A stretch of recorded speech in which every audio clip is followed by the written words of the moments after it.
Salut, salut, ici c'est Frédéric Cap, premier votre coach en éveil de conscience. J'espère que vous allez bien et que vous êtes en super forme. Bienvenue à la communauté des tueurs de géants et du programme African Motivation, qui est ce rendez-vous africain qu'il vous faut pour booster votre vie et à réaliser vos rêves. Si toi également, mon frère, ma soeur, tu veux avoir des conseils pratiques pour réaliser tes objectifs, augmenter ta confiance en toi et accélérer tes résultats, ceci en s'appuyant essentiellement sur la culture et les réalités africaines, alors sache que tu es au bon endroit et au bon moment. C'est pourquoi je t'invite dès à présent à mener deux actions majeures. La première qui est de t'abonner à cette chaîne Frédéric Caprenier afin de recevoir de façon prioritaire nos prochaines vidéos quotidiennes. La seconde, je t'invite à aller dans la barre d'outils à télécharger gratuitement cet e-book dont j'ai écrit pour vous 10 étapes pour réveiller le lion qui sommeille en vous. C'est un petit e-book qui se lit rapidement. Il va vous permettre de vous bâtir ce mindset de tueur de géants dont nous prenons dans cette communauté, qui sont tout simplement des hommes et des femmes qui ont une vision, ont pris une décision et sont déterminés à réaliser leurs rêves. Quand nous croyons finalement que réussir sa vie, c'est transformer ses rêves en réalité. Alors mon frère, ma soeur, comme tu peux le constater, j'ai décidé de faire cette petite vidéo ici dans ce parc de Florida qui est totalement vide en ce jour et nous savons tous la raison, le confinement. Alors mon frère, ma soeur, comme tu l'as vu dans cette miniature aujourd'hui, j'aimerais que nous puissions nous interroger aujourd'hui sur cette question. Que vaux-tu en dehors de tes diplômes? Que vaux-tu sans tes diplômes? C'est ça ma question en ce jour, mon frère, ma soeur.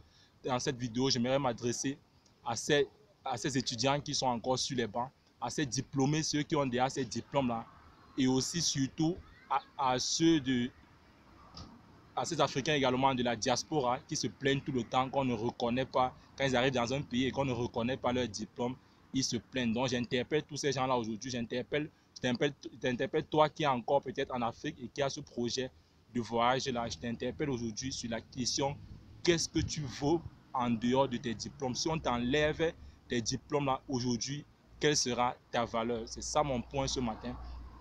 Et pour illustrer cela, je vais partager avec toi rapidement la petite expérience que j'ai vécue à l'époque. C'était en 2015 lors de mon passage à Dubaï aux Émirats Arabes Unis. J'ai fait 1 an là-bas justement.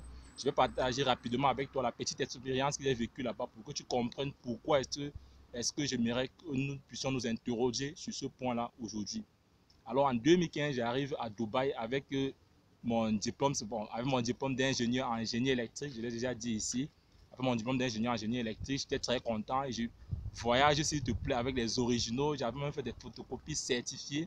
J'arrive à Dubaï à l'époque et puis je me mets à la recherche du travail puisqu'on m'avait fait comprendre que non, à Dubaï avec ton diplôme d'ingénieur, tu auras tel salaire et tout. J'étais très content, mais j'arrive à Dubaï, curieusement, je me rends compte que là-bas, surtout pour nous qui venons de l'Afrique, ils n'avaient rien à foutre avec nos diplômes. Donc pour eux, en fait, là-bas, la majorité des entreprises, sinon peut-être presque toutes les entreprises là-bas, eux, ils savent que non, ce qui vient de l'autre côté d'où nous venons n'a pas de valeur. Donc du coup, tout ce qu'on demandait aux Africains là-bas, c'est la photocopie de ton passeport et la photocopie de ton visa, c'est tout. Avec ça, tu avais ton boulot. Dire que tes diplômes et tout, on s'en foutait de cela. Or, moi, au début, je n'ai pas voulu accepter cette hypothèse-là. Je me suis mis à chercher moi-même mon boulot. Tous les soirs, j'étais sur mon ordinateur à envoyer des dizaines de CV et tout. Et jusqu'à moins une semaine où mon visa devait déjà expirer, je n'avais pas toujours trouvé ce fameux boulot. C'est où un compatriote me dit, Freddy, voilà, il y a une usine ici à côté qui est en train de recruter. Il y a des gars qui sont allés là-bas hier et qui ont été pris, ils ont commencé le boulot hier. Qu'est-ce que tu fais? Alors, j'étais obligé d'asseoir mon orgueil. Je me suis rendu également dans cette usine-là. Et le même jour, on a pris la photocopie de mon passeport et la photocopie de mon visa. Il n'avait rien à foutre avec mon CV et mes diplômes. Et j'ai commencé le boulot ce même jour-là. Dans cette usine-là, il était question, on montait les cages d'ascenseur. Et là, nous étions unis, nous les Nigérians, les Camerounais, les Philippinos, on était tous là, on était des manœuvres. On devait être juste des opérateurs derrière des machines où on appuyait 2 boutons, le on et le off, pour mettre en marche et arrêter la machine, enlever les pièces sur le tablier, remettre les nouvelles pièces. Et puis on était dirigé par, on avait 4 ingénieurs, 4 ingénieurs indiens, lui je ne vais jamais l'oublier, 4 ingénieurs indiens qui nous supervisaient et sont eux qui étaient chargés de mettre les programmes dans les automates de ces machines, qui étaient en tout 12 machines.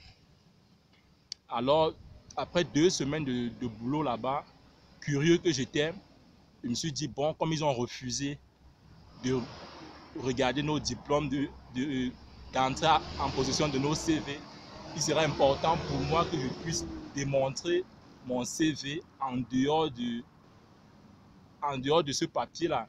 Donc c'est donc comme ça alors que dans demain j'arrive au boulot, j'ai pris toutes les caractéristiques de ces différentes machines-là et tous les soirs, je m'asseyais sur Internet, je faisais des recherches, j'ai commencé à faire des recherches sur ces différentes machines-là, sur ces différents automates-là, sur YouTube, sur Google, j'ai fait des recherches, j'ai commencé à étudier ces différentes machines-là. Et rassure-toi, un mois après, je maîtrisais déjà le fonctionnement puisqu'il y avait 12 machines et c'était 4 types, donc il y avait 3 machines. Dans ces 4 types, en un mois, j'avais maîtrisé le fonctionnement de toutes ces machines-là sur YouTube. Et je m'étais même rendu compte que il y avait, bref, qu'on perdait plus de temps puisque les programmes qu'eux mettaient par rapport à ce que j'avais pris sur, par rapport à ces formations dont j'avais eu sur YouTube, je m'étais rendu compte qu'on mettait plus de temps et que la méthode qu'eux utilisaient était déjà révolutionnée. L'entreprise avait déjà amélioré cette méthode-là. Or, eux, ils utilisaient encore ça là-bas. Quand j'arrive à l'usine, j'essaie de me rapprocher vers l'un de ces ingénieurs qui était un peu amical avec moi pour savoir un peu comment il mettait les programmes. Il me demande carrément est-ce que je sais utiliser, il me demandait si je sais utiliser un ordinateur. Ça m'a fait rire. Je me suis dit, ah yes. Il a essayé de me montrer un peu le programme. Moi, j'ai voulu un peu l'expliquer ce que j'avais vu sur Internet. Il n'a même pas voulu m'écouter. Il me dit non, non, non, non, non, qu'il ne faudrait même jamais que je touche ces ordinateurs-là, que notre boulot, c'est de l'autre côté et tout. Surtout qu'on nous voyait, nous, les Africains, comme ces personnes. Il était même déjà étonné que je puisse lui dire que je sais travailler sur un ordinateur. Je suis resté tranquille, pour mon mal en patience. Un mois et demi après, un matin, comme Dieu sait faire comment il fait ces choses, le même est arrivé puisqu'on travaillait de cas. On avait des fois où on travaillait en soirée, des fois où on travaillait en journée. Ce jour-là, on devait travailler dans la nuit et lui, il devait nous superviser durant toute la nuit. Mais malheureusement, il avait un programme, il avait une fête auquel il fallait qu'il aille avec sa copine. Il est venu donc me rencontrer. Il me dit, bon, tu m'avais dit que tu sais travailler sur l'ordinateur. Et il dit oui. Il me dit que bon, viens, je vais te montrer comment on met les programmes là. Tu vas mettre les programmes à ma place. Mais si tu as une petite difficulté, tu n'hésites pas de m'appeler parce que je ne serai pas loin et tout. Il dit, ok, il n'y a pas de problème. Nous sommes allés, il m'a montré, surtout que je connaissais même déjà, mais il m'a montré ces programmes qu'ils utilisaient, que voilà, tu vas mettre comme ceci. Après, sur telle machine-là, tu vas mettre comme ceci. Il me montre, il me dit, refais aussi, je vois. Je souris, je fais également comme il me montrait. Et puis, il est parti. Durant toute la nuit, il m'appelait à chaque fois, je faisais comprendre, no, il me dit, something wrong, je dis, no sir, no sir. Il ne faisait que m'appeler et durant toute la nuit, je m'étais mis les programmes. Et à un moment donné, je ne regardais plus ce qu'il m'avait donné comme support puisque j'avais déjà ce programme également dans la tête. J'ai continué à travailler et sans même me rendre compte, j'ai appliqué ce que j'avais appris sur YouTube. Alors qu'on travaillait de 20h à 8h, à 5h, je te dis à 5h du matin ce jour, on avait fini le travail qu'on avait l'habitude de faire, l'habitude qu'on a de finir à 8h, à 5h, toutes les machines étaient déjà en arrêt. On avait non seulement fini ce travail-là, mais en même temps, on avait même déjà commencé une partie de ce que ceux qui devaient venir le matin devraient faire.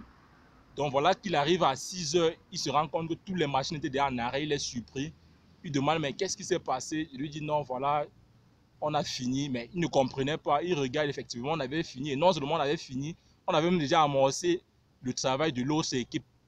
Il était bouleversé, il demande, mais qu'est-ce qui s'est passé, machin. C'est où j'essaie de lui montrer que, bon, voilà, comment est-ce que j'ai travaillé, ceci, je lui montre. C'est où il se rend compte que, mais, il y a ce problème-là que depuis des années, eux, ils avaient eu cette difficulté-là. Même leur directeur technique avait essayé d'implémenter cette méthode-là. Il n'a pas pu. Donc voilà que le matin arrive, les autres 3 ingénieurs qui travaillaient avec lui arrivent et ils se rendent compte que mais, le marché était déjà en arrêt avant 8h. Qu'est-ce qui s'est passé? C'est où on m'appelle alors la direction. J'essaie de causer avec ces ingénieurs-là. Je dis que bon, voilà, comme ceci, voilà comment est-ce que j'ai fait. Et puis, il fallait couvrir également celui-là parce que s'il disait qu'il m'avait laissé tout seul, il devait perdre son boulot. Donc, j'étais obligé de dire que, il était obligé de faire comprendre qu'en fait, depuis, j'étais curieux et puis c'est moi qui lui ai montré que voilà comment est-ce qu'on fait. Puisque jusqu'à présent, lui ne savait pas comment est-ce que j'avais fait. C'est comme ça que j'explique au directeur technique. Et le même jour, j'ai été promu, je suis quitté de cette basse place-là, je me retrouve dans cette direction-là. C'est où il me demande que, mais où est-ce que j'ai appris cela, machin. Ce jour-là que je lui ai dit qu'il y a un electrical engineer. Il s'est totalement surpris, machin et tout. Les autres chefs sont arrivés autour de 9 heures. Ils ont essayé d'expliquer ce qui s'est passé. Eux également, ils étaient surpris. Et puis, c'est comme cela qu'on m'a intégré dans ce groupe de direction-là. Et puis, je te rassure qu'en un an là-bas, parce que je ne veux pas aller dans les détails, en un an là-bas, j'étais obligé de démissionner tout simplement parce que ma vie était en danger, parce qu'il y avait déjà ce conflit de poste et tout. J'étais obligé de démissionner et c'est comme ça que je quitte Dubaï. Donc, en fait, mon but dans cette vidéo, c'est pas peut-être de dire que j'étais trop fort, machin et tout. C'est vrai que j'étais plus compétent que ces 4 ingénieurs indiens là à cette époque-là. Mais mon but dans cette vidéo, c'est que je vais t'interpeller, toi, qui aujourd'hui a des diplômes. Que si on t'enlevait ces diplômes-là, quelle sera ta valeur aujourd'hui? Parce qu'il y a beaucoup, surtout de la diaspora également, quand ils arrivent dans un pays et qu'on dit par exemple qu'on ne reconnaît pas leur diplôme, ils se plaignent, voilà, non, j'ai déjà le doctorat, j'ai le master, j'ai ceci, on voudrait que je reprenne en première année. Non, mon frère, ma soeur, si effectivement tu as ce master-là, tu as quel problème? Vas-y, reprends en première année et obtiens tous ces bourses-là. Écrase-moi toutes ces personnes-là et prends tous ces bourses-là. Toi également encore qui est encore sur les bancs, mon point aujourd'hui c'est que c'est parce que nous les francophones, nous sommes focalisés au diplôme.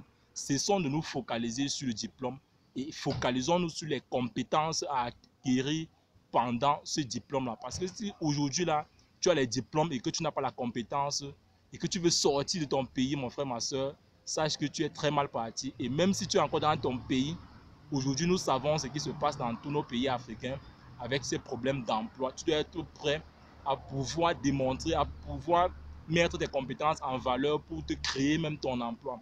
Donc mon but dans cette vidéo, mon frère, ma soeur, c'est nous interpeller, vous qui êtes encore sur les bancs, ou alors toi qui as déjà fini, de répondre à cette question, qu'est-ce que tu vaux sans tes diplômes? Et si tu te rends compte qu'en fait, ce que tu vaux n'est pas équivalent à ton diplôme, il ne se fait jamais trop tard, il n'est jamais trop tard. Aujourd'hui, nous sommes à l'ère de l'information, ce qui fait que l'ignorance de nos jours, c'est un choix. Tu peux devenir expert dans un domaine à partir de chez toi. On a tout ce qu'il nous faut aujourd'hui pour pouvoir développer nos compétences dans n'importe quel domaine qu'il soit. Tu peux t'asseoir dans ton canapé et suivre des formations en ligne, lire des bouquins, développer tes compétences. Donc mon point aujourd'hui, c'est de t'interpeller à pouvoir développer au-delà de tes diplômes, mon frère, ma soeur, tes compétences. Donc mon frère, ma soeur, mon point, c'est que tu puisses répondre aujourd'hui à cette question. Qu'est-ce que tu vaux sans tes diplômes? C'était ça mon point dans cette petite vidéo ce matin. Alors, si cette vidéo t'a plu, je t'invite à la liker, à la partager afin de nous aider à toucher le maximum de personnes. Et si tu ne t'es pas encore abonné, je t'invite à t'abonner afin qu'ensemble, nous puissions bâtir cette communauté des tueurs de géants. Bam, bam, bam, bam.